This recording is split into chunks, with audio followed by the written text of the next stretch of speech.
to be careful how you say it. You need to word it properly, because somebody could take something the wrong way.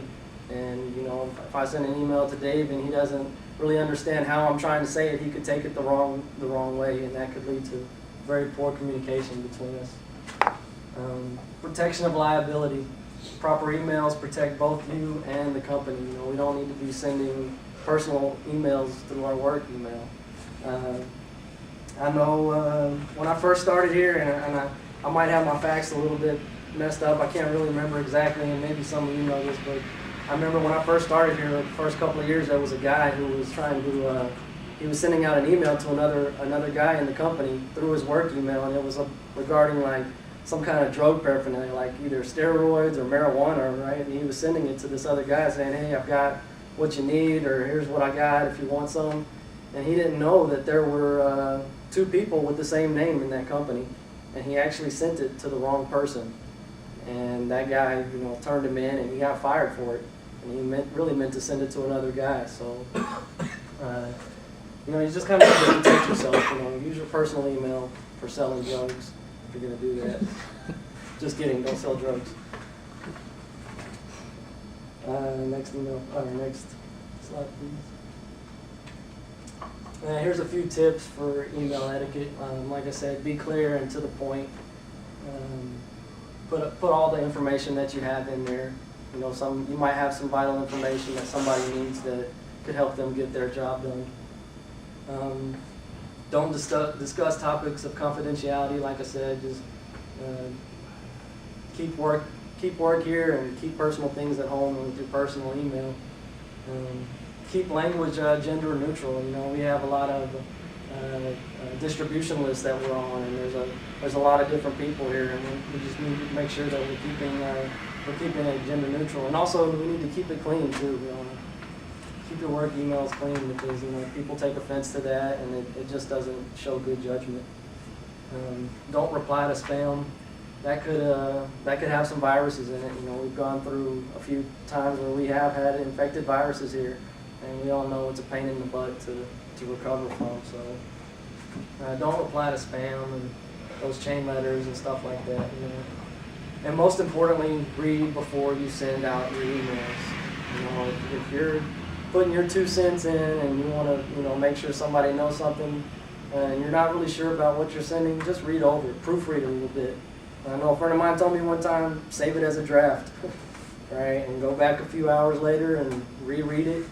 And if you feel like you still need to send it, then send it. But a lot of times you'll find that it's probably not the best thing. You just need to delete it and throw it away. And also, it's not on here, but carbon copying people. If me and Keith are having it out, and I'm saying, hey Keith, where were you at? Why were you on a 2-hour smoke break when I needed your help? And then I carbon copy that and put the supervisor on there. That's going to have some ill feelings toward each other. He's going to get a little ticked off at me for doing something like that, and kind of ratting him out that he was taking a long break or something, So let's watch out who we carbon copy to. Sometimes there just needs to be between two people, and sometimes there's people out there that just kind of don't really need to be in the loop.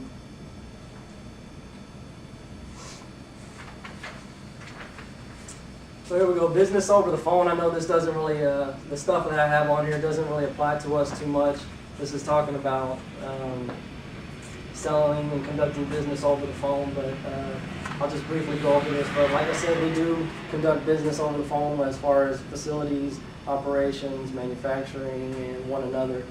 But if you are doing business over the phone, maybe outside or possibly here at work, you just need to make sure that you have a good line connection. You don't want to drop a dropped call or anything like that when you're trying to have a business deal going on.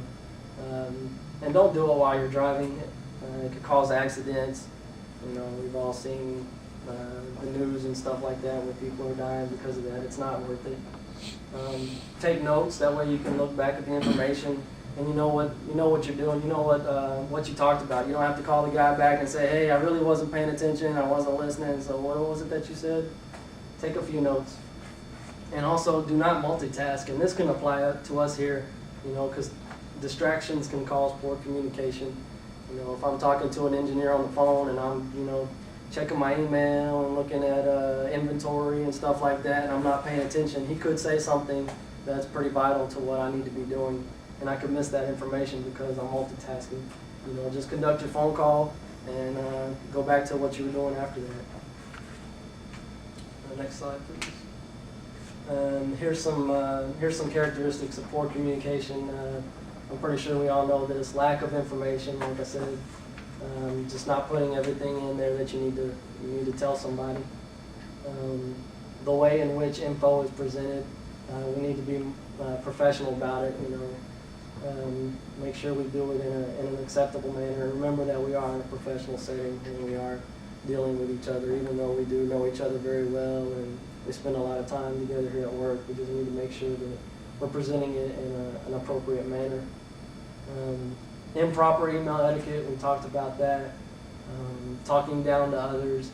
Like I said, there might be people here you don't like, but we all need to treat each other with respect no matter what position we're in, or we might know a little more about certain pieces of equipment than others, but that doesn't give us the right to belittle somebody because of lack of knowledge. So just need to make sure that we don't have poor communication. Next slide, please. Poor communication leads to inadequate workplaces. I read something, I can't remember exactly where I read it, but I thought it was pretty interesting, and I've said this to a few people. It just kind of, I never thought about this, but people don't really leave people, or companies, you know, they leave people. And that's not always the case in every situation, but there are a lot of times where people, they just get fed up with others. They get fed up with being treated unequally and being disrespected, and they just get sick of it, and they leave the company because of other people, not necessarily because of their job or, you know, the money that they're making. It's just they're tired of people. And I thought that was pretty interesting. I never forgot that, and that is so true, you know. Next slide, please.